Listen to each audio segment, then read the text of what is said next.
So today we're revisiting my bacon avocado tree.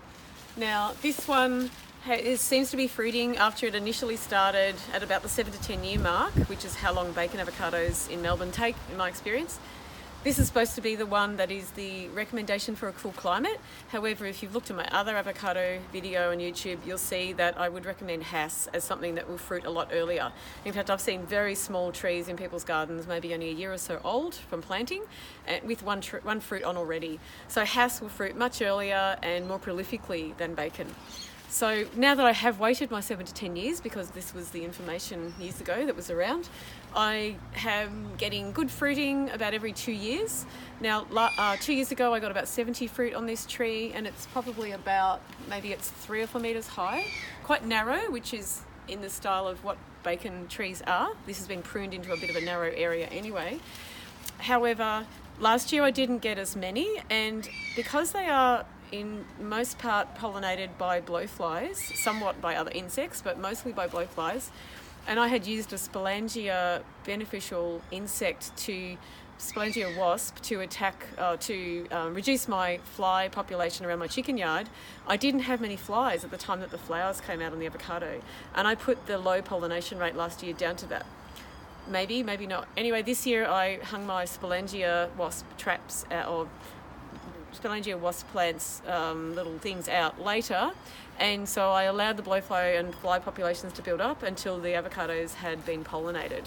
So if you're using those to control flies around your chickens or your compost, then delay that until after your avocado flowers have been pollinated and start to produce little fruits. So I've probably got about 50 or 60 this year, and this variety in Melbourne ripens anywhere between July and November, which means that you pick them when they're unripe and you take them inside, because they don't ripen on the tree. You take them inside and you put them in a warm area on a nice warm windowsill or something, hopefully near maybe some apples, which you would have at this time of year, or if not, some bananas, because they'll give up ethylene, which will ripen the fruit for you. Now, these ones actually, interestingly, dropped wind for large fruits around early April, and this is way earlier than these are meant to ripen.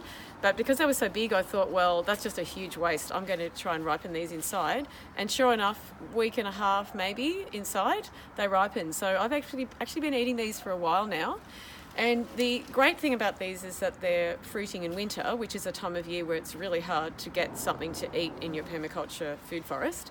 But in a cool climate, I should say. But the difficult thing is that if you have rats and possums, like most people do in the city, then there's not much else in competition for food at this time of year. So the big thing now is to be harvesting these and sharing them with friends and family so that I can get as many avocados as possible.